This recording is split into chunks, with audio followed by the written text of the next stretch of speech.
Welcome back, dear Acolyte. I'm glad to see you again. In the frost-kissed expanse of Tamriel's forgotten history, the Atmarans stand as paragons of unyielding bravery and perseverance.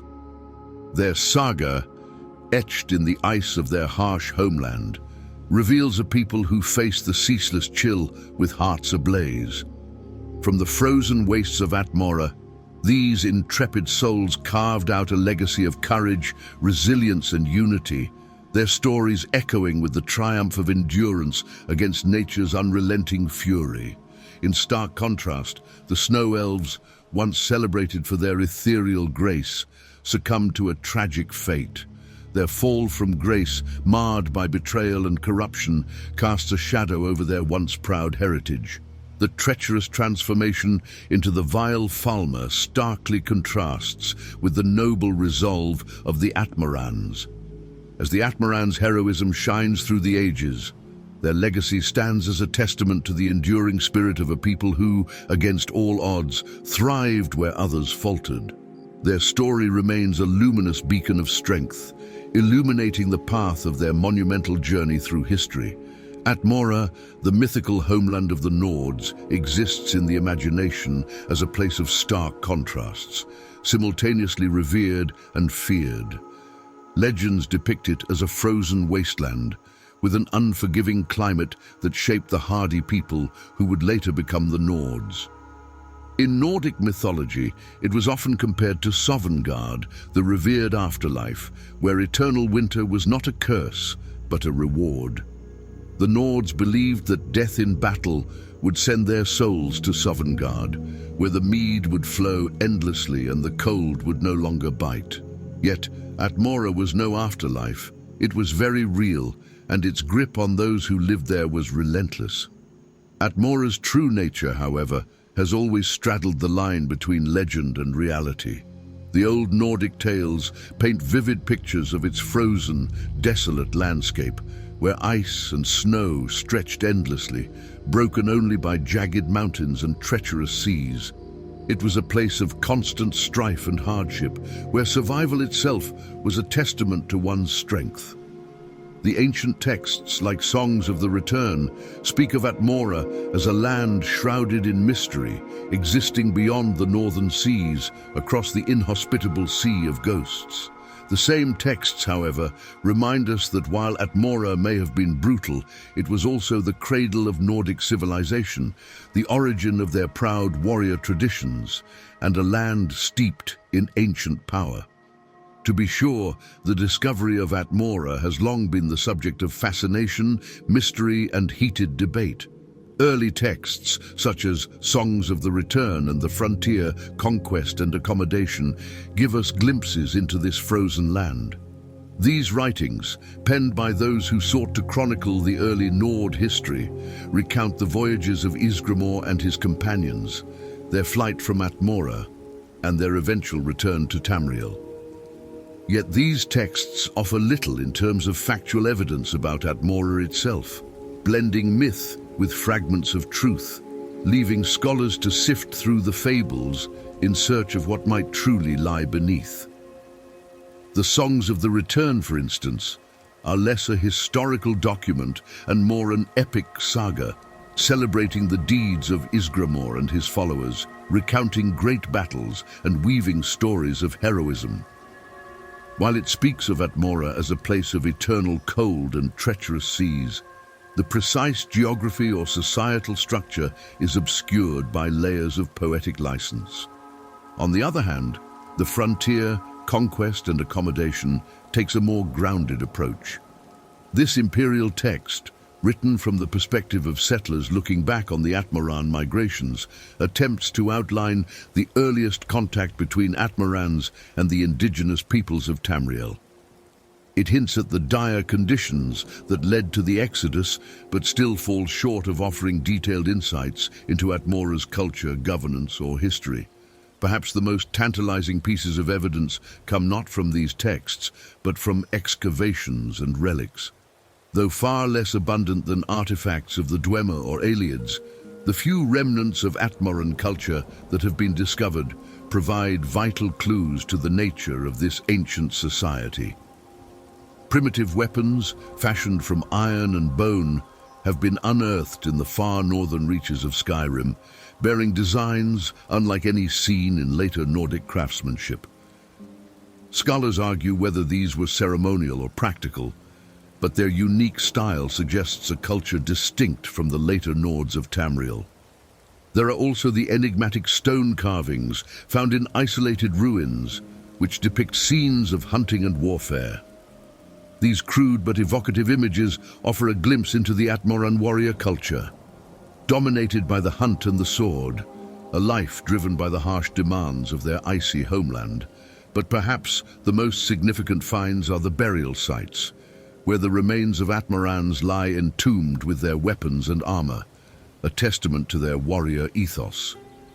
One such excavation in Southall revealed a burial chamber where the dead were laid to rest in a sitting position, as if prepared to rise again and continue their eternal battle.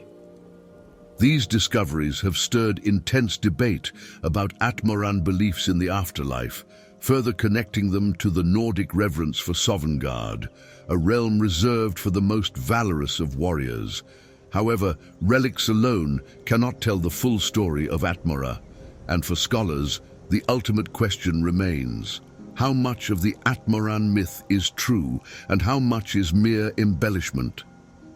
Efforts to mount expeditions to Atmora itself have thus far yielded little. The land is so cold, so uninhabitable, that few dare to venture into its heart. Those who have tried, armed with the best that modern technology and magic can offer, often return with nothing but frostbite and despair. Even in this age of study and exploration, Atmora retains its veil of mystery, stubbornly refusing to surrender its secrets to the prying eyes of Tamriel's most learned scholars. Some claim that relics attributed to Atmoran culture may not have originated from the land at all, proposing instead that early migrations brought these artifacts with them to Tamriel. Others suggest that Atmora's true history has been lost to time, buried under layers of ice and forgotten in the minds of those who came after. Thus, the discovery of Atmora remains an unfinished story, a tale not of grand revelations, but of fleeting hints and elusive truths. As the debate rages on in scholarly halls, the allure of Atmora endures. Its harsh beauty, forever just out of reach, continues to beckon those who would uncover its past. The proto-Nords of Atmora were a hardy people, forged in the crucible of an unforgiving land. The early tribes of Atmora, often referred to as proto-Nords, laid the foundation for the culture, language, and social systems that would later shape the Nords of Skyrim. These Atmorans, distinct from their future descendants, developed a society that thrived in the brutal cold, one that valued strength, kinship, and survival above all else. Their language, a precursor to the modern Nordic tongue, was a harsh, guttural dialect, reflective of the stark environment they inhabited. It's said that their words echoed off the frozen mountains and glaciers, as if the land itself listened to their every command. Their culture was equally austere, focusing on communal survival and warfare, as tribes vied for control over the few resources Atmora had to offer. Each clan, fiercely independent yet bound by common ancestry, held tightly to their traditions, and those traditions often centered around their strength in battle. The Proto-Nords were not a unified people. Rather, they were divided into many tribes, each with its own chieftain or war leader. Conflict between these tribes was frequent, as resources were scarce in the frozen tundra. The harsh conditions bred warriors who were relentless in their pursuit of victory, for failure often meant death, either by the hand of an enemy or the cold grip of winter. It was a brutal, yet necessary existence, one that would define their descendants in Skyrim for centuries to come. At this early stage, the distinction between Atmorans and the later Nords was still emerging. While Atmorans were the ancestors of the Nords, their ways were often more primal, their beliefs less formalized. The rituals of these early tribes were steeped in reverence for nature, as well as a fierce respect for their ancestors. They believed that the spirits of their forebears guided them through the hardships they faced, and in times of great need, the greatest of their leaders were said to commune with the dead for wisdom or strength. However, it would be their journey to Skyrim that would fully transform them into the Nords, as the hardships of Tamriel's land, particularly their conflict with the Mer, hardened and unified them in ways that Atmora had only begun to. The Proto-Nords, while hardy and warlike, also had a deeply spiritual side. They believed that their survival was guided by unseen forces, spirits of nature, animals, and the ancestors that had come before them. In these early days, the religion of the Atmarans revolved around the worship of totemic animal gods, a practice that would evolve into more formal pantheons in later centuries. Yet, the earliest Atmarans placed significant faith in their connection to nature, believing that the frozen land itself, with its unforgiving climate and harsh terrain, was alive with the spirits of their ancestors. The warriors of these tribes took pride in their ability to endure. To an Atmaran, there was no greater honor than to fight for their people, and their valor was celebrated in song and legend, passed down orally through the generations. These tales would later form the bedrock of Nord mythology, but here, in Atmora, they were simply stories of survival. Their armor, fashioned from the bones of the creatures they hunted and the metals they pulled from the frozen earth, reflected their symbiotic relationship with the land, a people who took what they needed but never more. Through the generations, the Proto-Nords shaped themselves and their world in ways both subtle and profound.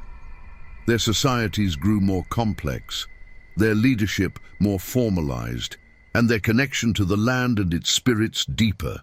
But always, they remained a people defined by the struggle against their environment and each other. This would be the crucible from which the Nords would emerge, hardened, relentless, and unbreakable.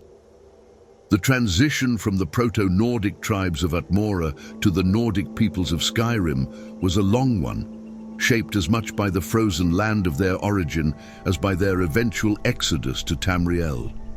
Yet, even in those early days, the echoes of what they would become were already present in their culture and their hearts. The Proto-Nords' reverence for animal deities reflected their close connection with nature.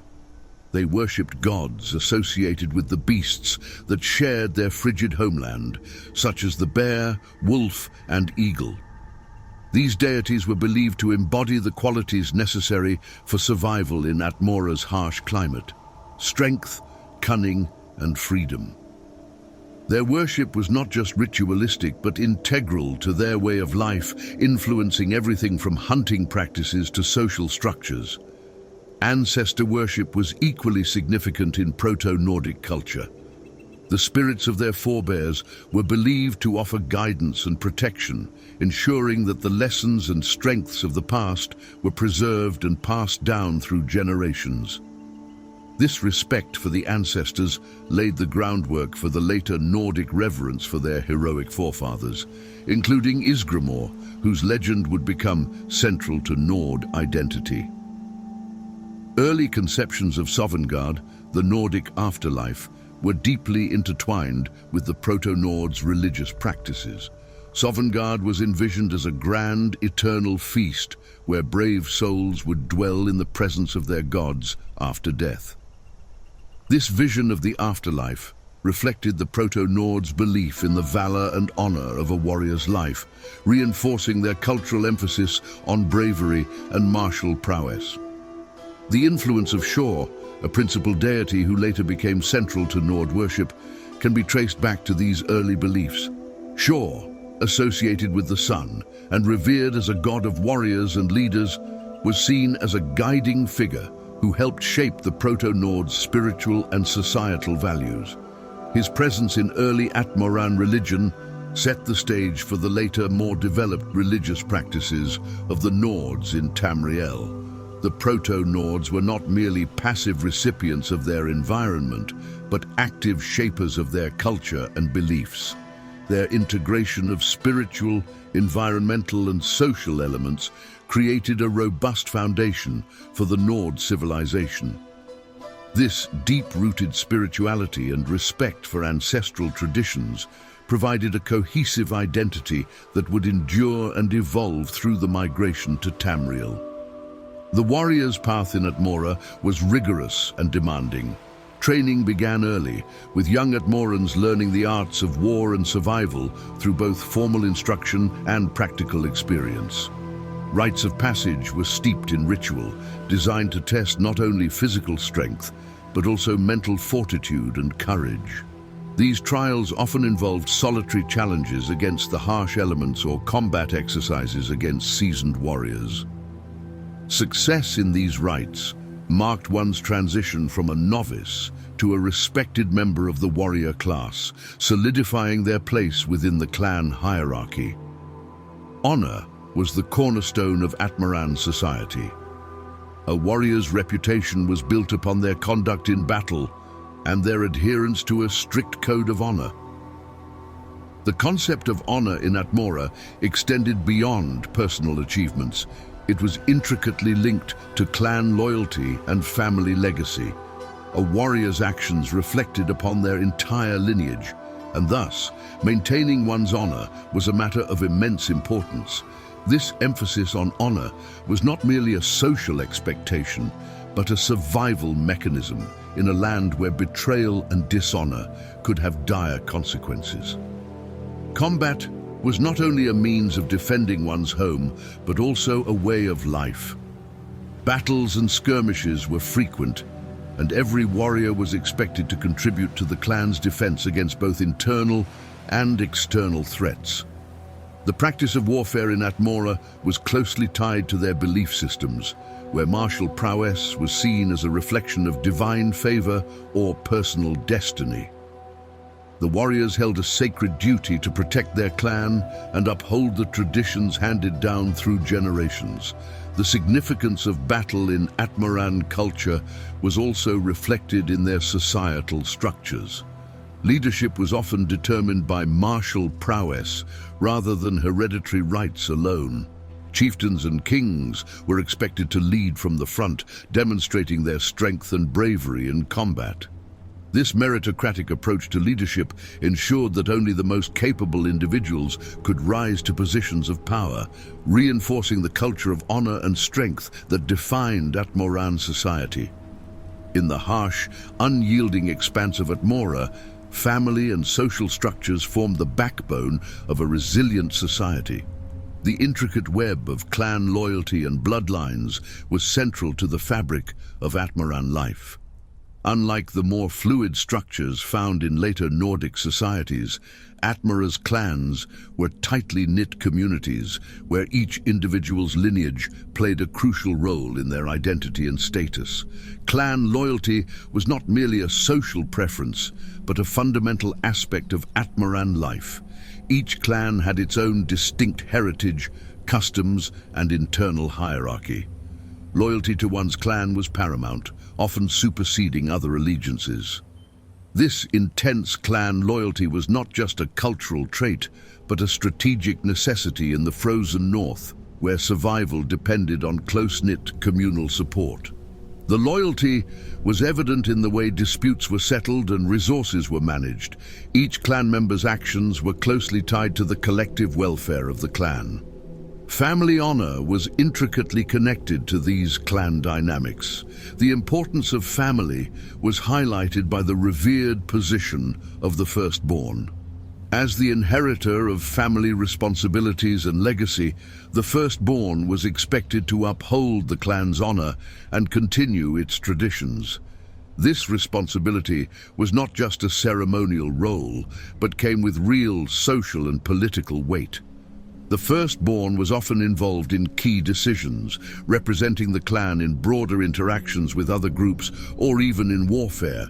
The duty of the firstborn was deeply intertwined with the concept of honor. This sense of honor extended beyond mere personal reputation. It was about upholding the family's standing and preserving its legacy. The responsibility was considerable, as the actions of the firstborn were seen as a reflection of the entire clan's worth. This reverence for familial duty created a society where honor was a driving force behind personal and collective actions. Atmaran society also placed significant emphasis on the continuity of bloodlines.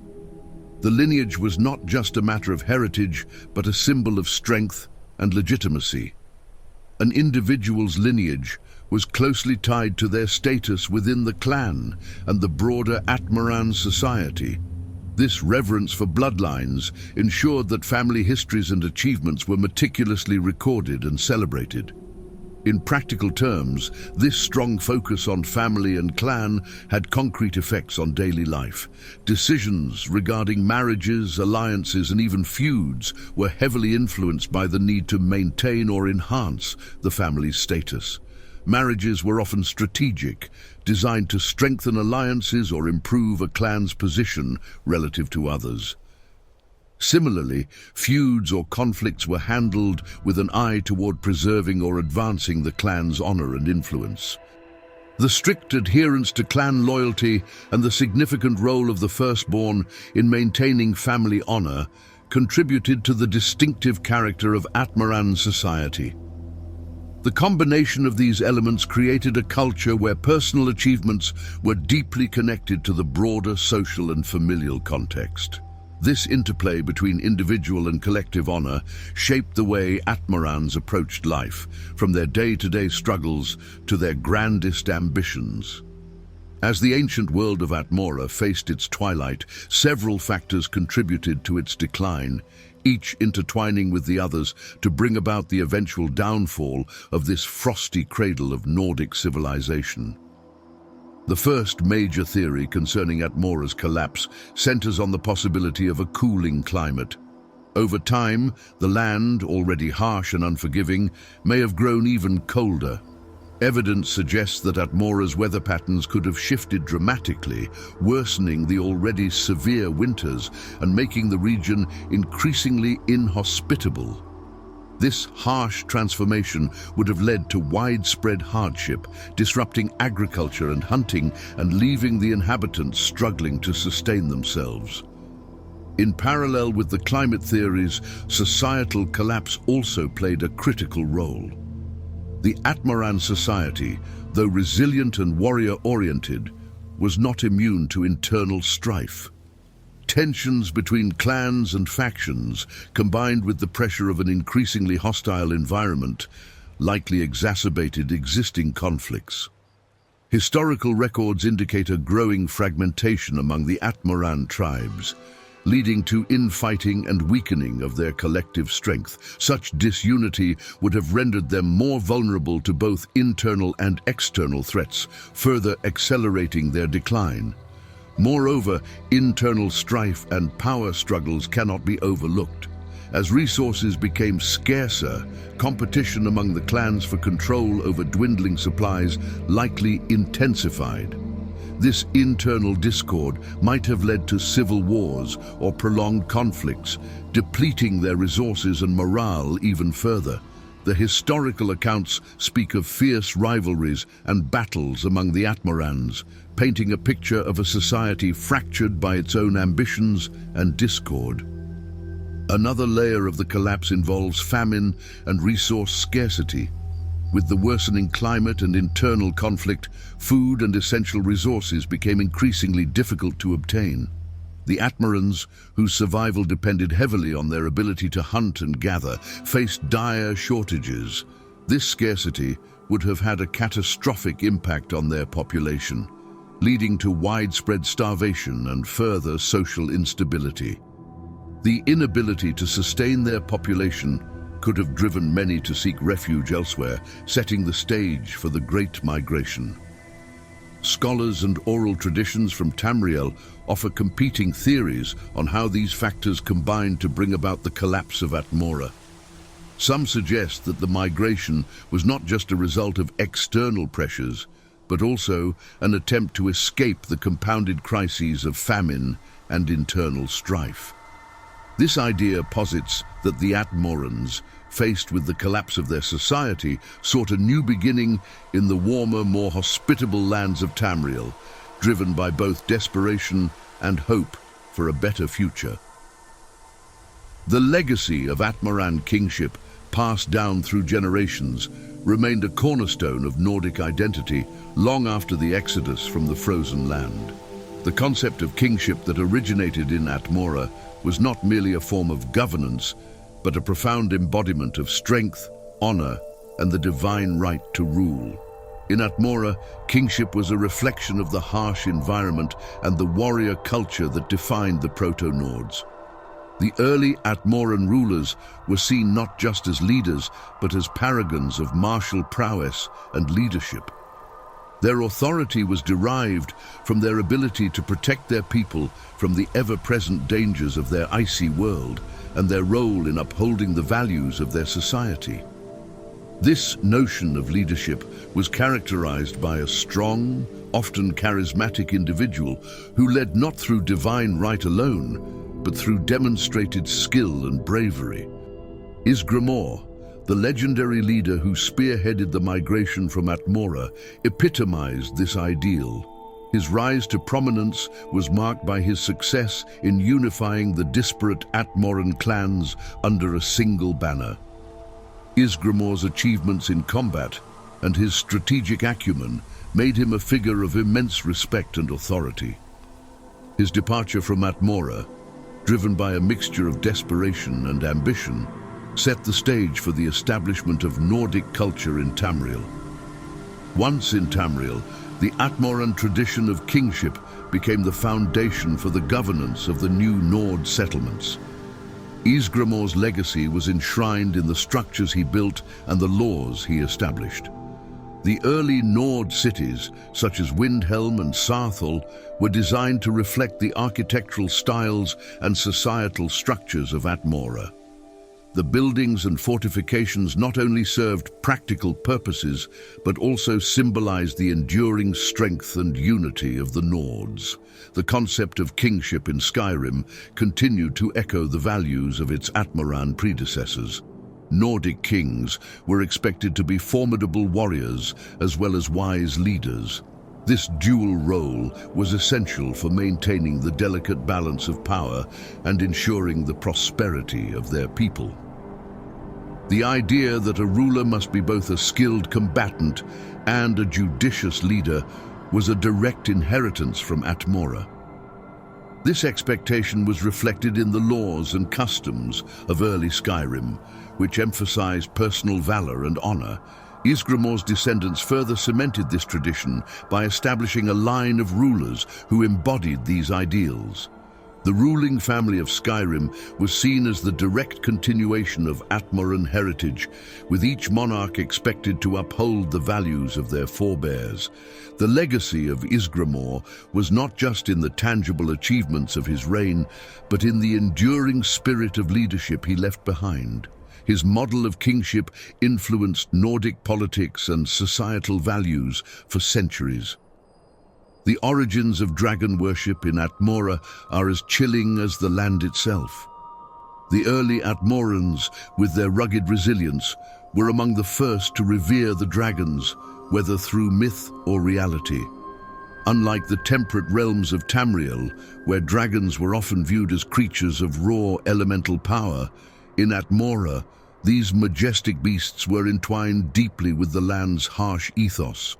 Initial records suggest that the worship of dragons in Atmora began as an extension of the Proto-Nordic reverence for powerful natural forces.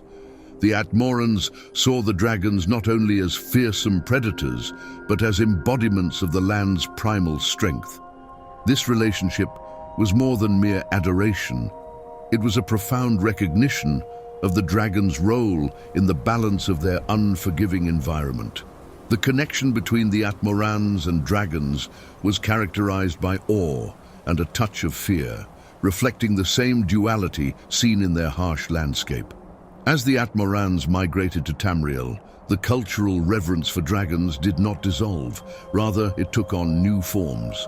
The dragon cult began to flourish in Skyrim, its roots tracing back to these early practices.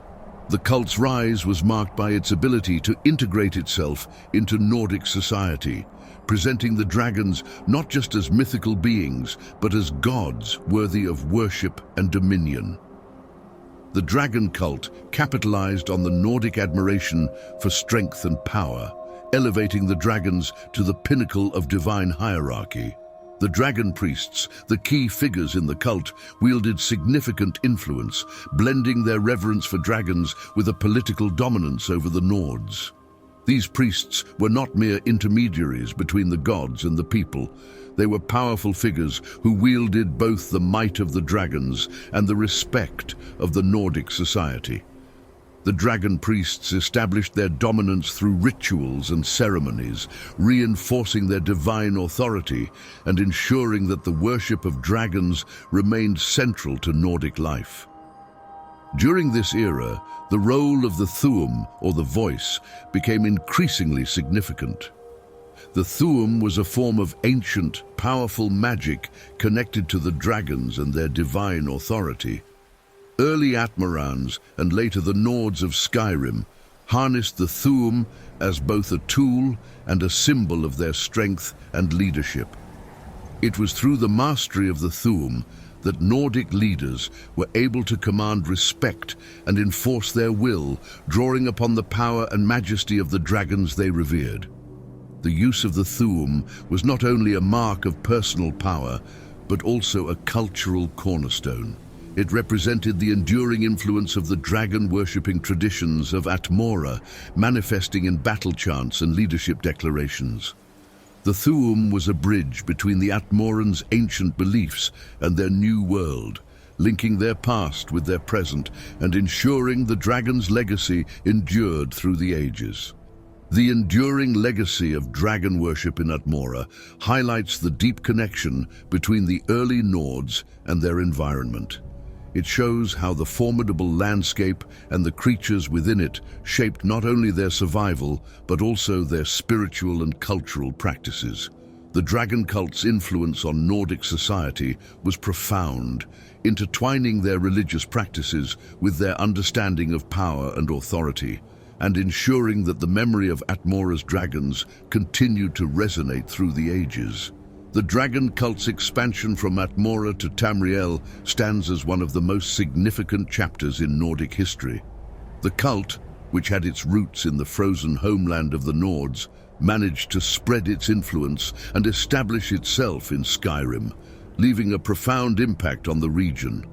Following the migration from Atmora, the dragon cult began to take shape in Skyrim. The Nords, in their new land, encountered dragons, creatures of immense power and mystery. The early Atmarans had held a complex relationship with these beasts, seeing them as divine or semi-divine beings. This reverence for dragons was carried over into Skyrim, where the dragon cult took hold with renewed vigor. The belief in the dragons as gods or as representatives of divine will was deeply ingrained in the Nordic psyche, and it flourished in their new homeland. The cult's spread through Skyrim was marked by the establishment of dragon priests. These high-ranking religious leaders wielded considerable influence over Nordic society. They were seen as intermediaries between the dragons and the people, entrusted with powerful artifacts and rituals.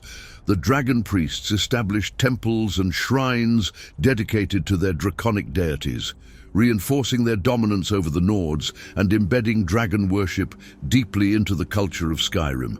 At the height of its power, the dragon cult's influence extended throughout Skyrim. The priests' command over both magic and martial prowess made them formidable figures, and their ability to command dragons cemented their position as both religious and political leaders. Temples dedicated to the dragons were not only places of worship, but also centers of governance and control. Through a combination of fear, reverence, and political manipulation, the dragon cult maintained its grip on the Nords for centuries. However, as the centuries passed, the dragon cult's power began to wane. The Nords, long under the thumb of the dragon priests, began to chafe under their rule. The rise of heroes, similar to Ysgramor and his descendants, marked a turning point. The Nords' desire for freedom and their growing dissatisfaction with the dragon cult's dominance led to a series of uprisings. The legendary hero, High King Olaf One-Eye, played a crucial role in overthrowing the dragon priests and breaking their hold over Skyrim. The collapse of the dragon cult did not erase its legacy. The ruins of the old temples and the remains of the dragon priests serve as reminders of a time when dragons were worshipped as gods.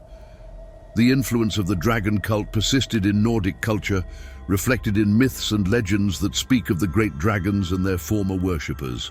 Even as the cult faded from power, the reverence for dragons endured in the hearts of the Nords, manifesting in their continued respect for these ancient beings and their place in Nordic folklore. Ysgramor, a figure etched deeply into the annals of Nord history, rose to prominence in the frozen expanse of Atmora through a combination of strength, charisma, and unyielding resolve. Born amidst the harsh and unforgiving cold, Ysgramor emerged as a leader whose influence would ripple through the ages. His ascent to power was not simply a matter of bloodline or birthright, but a result of his exceptional ability to unite the disparate clans of Atmora. In his early years, Ysgramor was a formidable warrior, known for his prowess in battle and his unbreakable spirit. His rise was marked by a series of conquests and diplomatic maneuvers that saw him unify the warring clans of Atmora. This unification was crucial as the Atmorans, despite their shared heritage, were fragmented into numerous clans with their own rivalries and traditions. Ysgramor's leadership brought these tribes together, laying the foundation for a collective identity that would later define the Nordic people. Central to Ysgramor's legend is his gathering of the 500 companions, a group of warriors who would become as legendary as their leader. These companions were more than mere followers. They were an elite cadre of fighters bound by loyalty and shared purpose. The 500 companions were instrumental in both the internal consolidation of Atmoran tribes and the subsequent migration to Tamriel. Their skills and valor were matched only by their unwavering loyalty to Ysgramor, and together they faced both the challenges of their homeland and the uncertainties of the journey that lay ahead. Ysgramor's leadership and the formation of the 500 companions are not merely historical footnotes, they are the stuff of legend that continues to shape the identity of the Nords. The stories of their bravery and honor, of battles fought and victories won, became the backbone of Nordic culture and tradition. The 500 companions were more than just warriors. They were the vanguard of a new era, the harbingers of the Nordic way of life, as it would come to be known in Tamriel. As Atmora's harsh climate began to drive its inhabitants towards desperation, the unity forged by Ysgramor and his companions would become even more significant. The legend of Ysgramor and his warriors symbolizes not only the strength and courage of the early Nords, but also their ability to face adversity and carve out a place for themselves in a new and challenging world. Ysgramor's arrival in Tamriel was more than a migration. It was the dawn of a new era for the Nords. As we turn to the importance of Saarthal, the story of this pivotal city reveals much about the early interactions between Nords and the native inhabitants of Tamriel. Saarthal, the first significant Nordic settlement on the continent, was founded as a beacon of Nord culture and governance. Ysgramor, determined to make his mark on this new land, established Saarthal as a testament to his people's resilience and ambition. The city was more than a mere settlement. It was a symbol of the Nord spirit, a place where the customs, laws, and societal structures of Atmora began to take root in Tamriel. The architectural style of Saarthal reflected its origins. The city's design bore the unmistakable marks of Atmoran influence, sturdy stone structures designed to withstand the harshest of climates, and vast halls intended for grand gatherings and ceremonies. This architecture would become a hallmark of Nordic construction, seen in future cities like Windhelm and Whiterun. However, Sarthol's establishment was not without its challenges.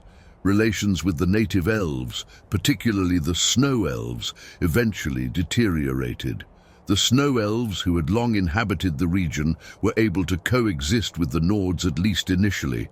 However, the Nords' expansion and settlement ultimately threatened their dominance, leading to escalating tensions.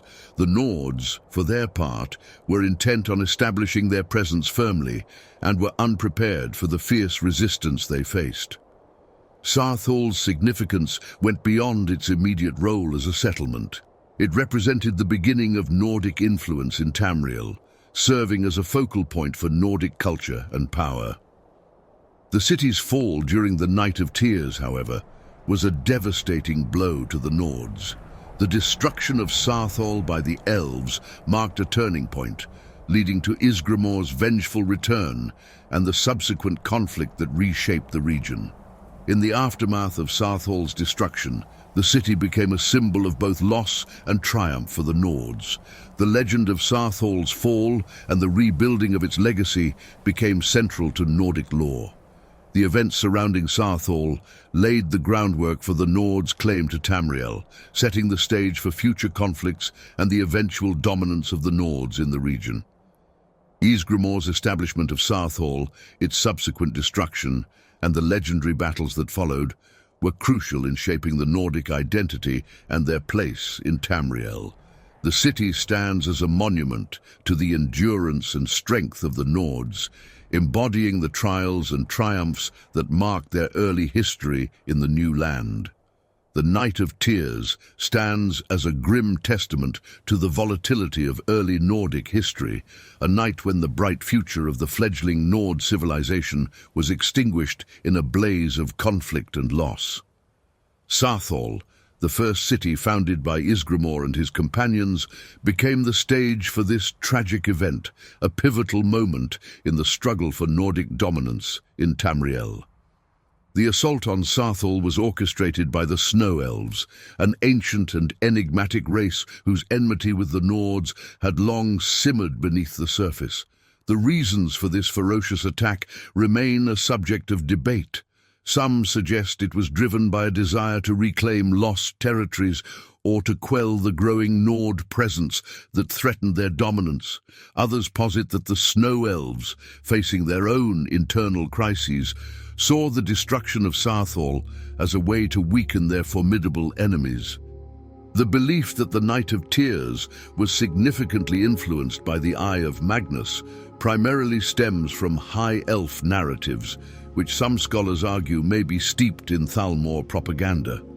Many Altmer historians and scholars suggest that the brutal attack on the Nords was not merely a territorial aggression, but rather a calculated move to seize this powerful artifact, known for its unparalleled magical prowess. From the Altmer perspective, the Eye of Magnus symbolizes immense power, its potential to grant knowledge and mastery over the arcane arts deeply revered among their kind. In this view, the Snow Elves felt an urgent need to protect the artifact from falling into the hands of what they considered barbaric Nord settlers. The narrative holds that the Snow Elves, perceiving the Nords as unworthy of such power, sought to eliminate any threat to their cultural and magical heritage. However, it is crucial to approach this interpretation with skepticism. Many believe that this account serves the interests of the Thalmor, who seek to frame the Snow Elves' actions in a more favorable light, positioning them as guardians of ancient knowledge rather than as aggressors. This portrayal can easily be seen as an attempt to justify the violence of the Night of Tears while downplaying the treachery involved in the attack.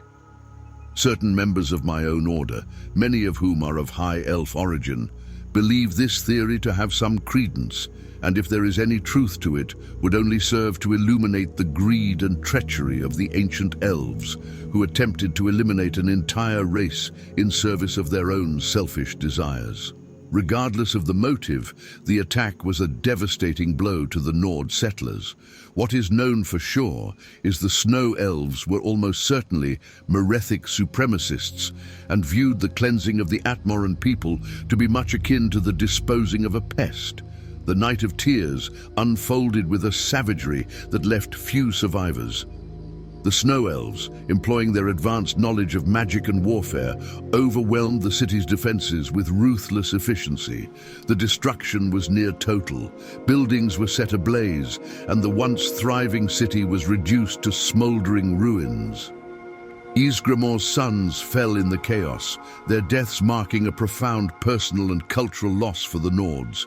Their tragic end not only struck a blow to the heart of the Nord leadership, but also symbolized the fragility of their nascent civilization in the face of relentless adversaries. It is not known from whence the following excerpt was found, but its intact discovery is beyond remarkable. Translated from Proto-Nordic script, it captures succinctly the efficient and brutal nature of the attack.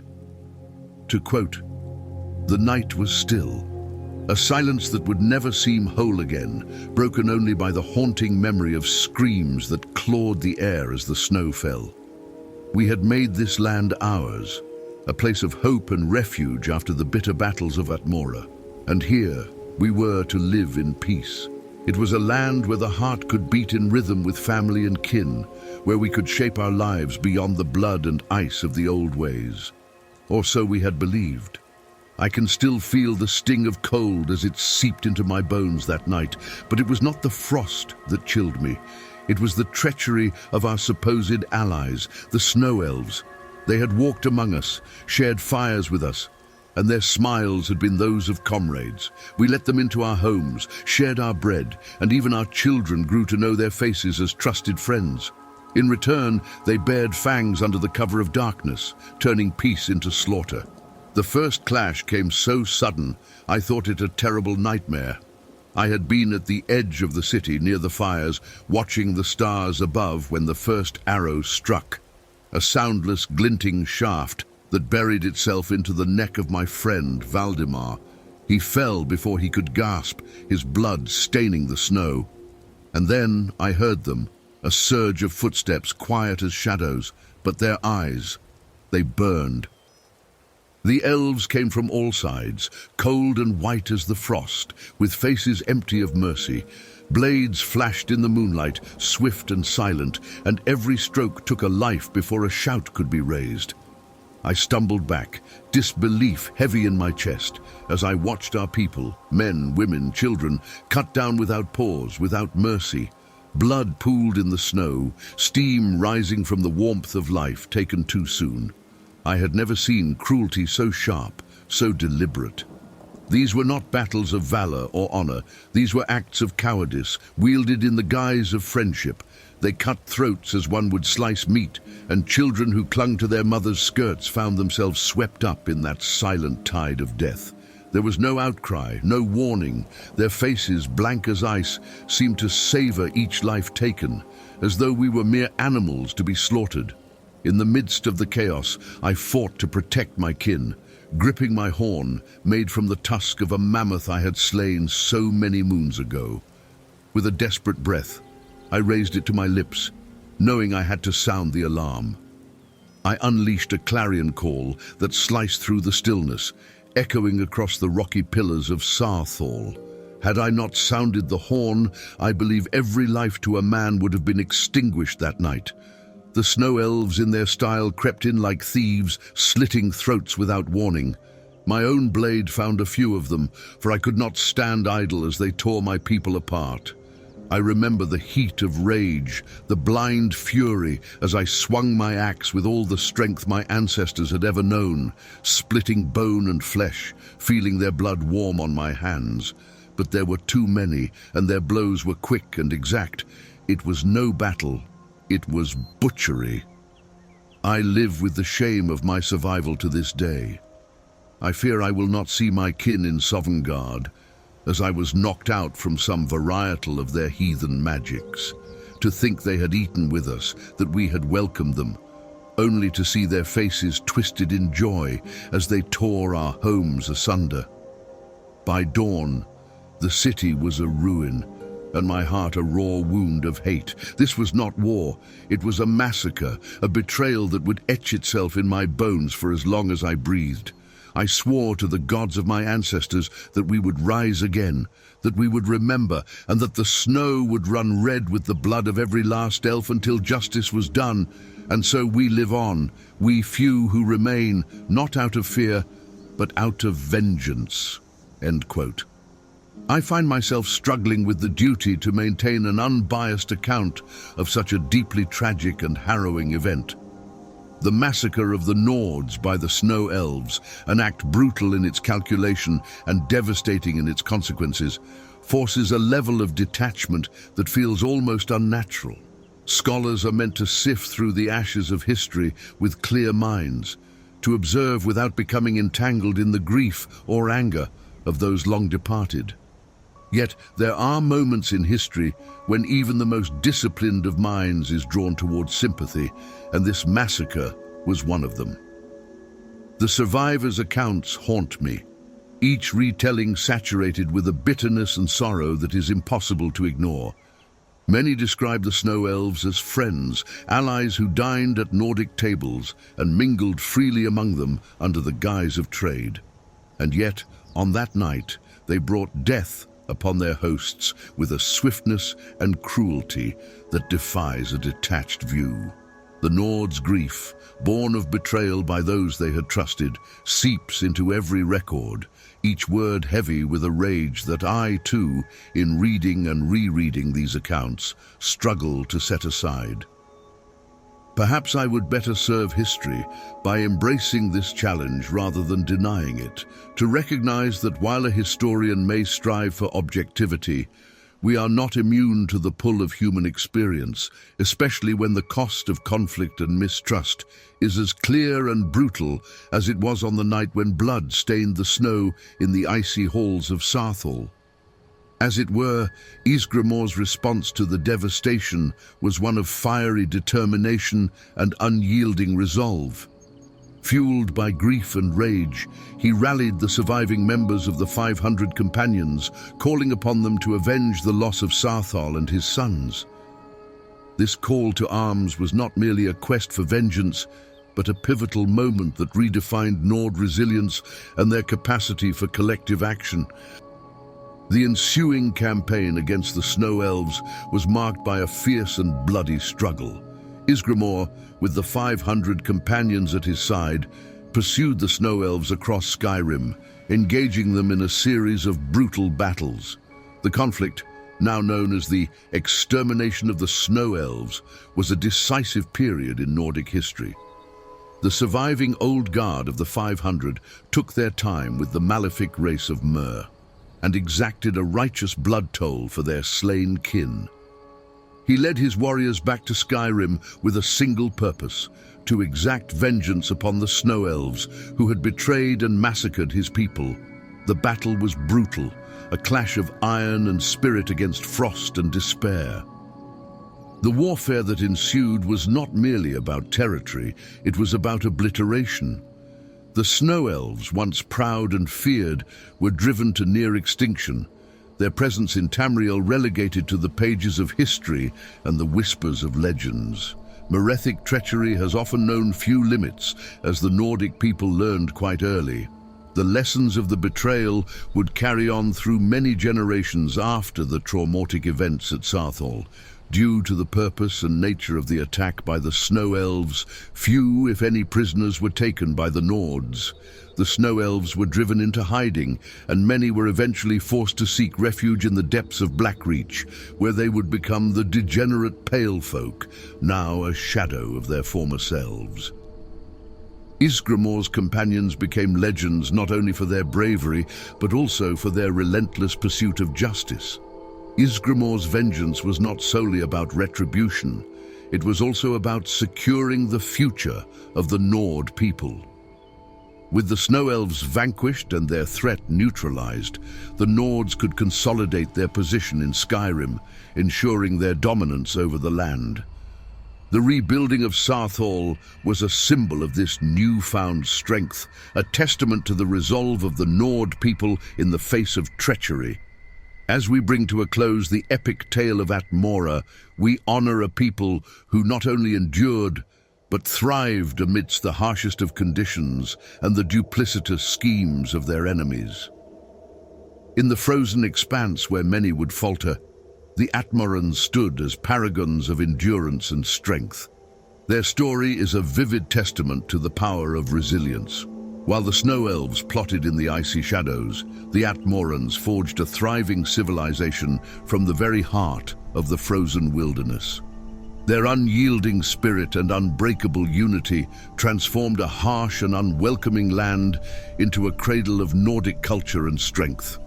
The legacy of Atmora, marked by its people's ability to overcome betrayal and the relentless cold, remains a shining example of how courage and determination can defy even the greatest of challenges.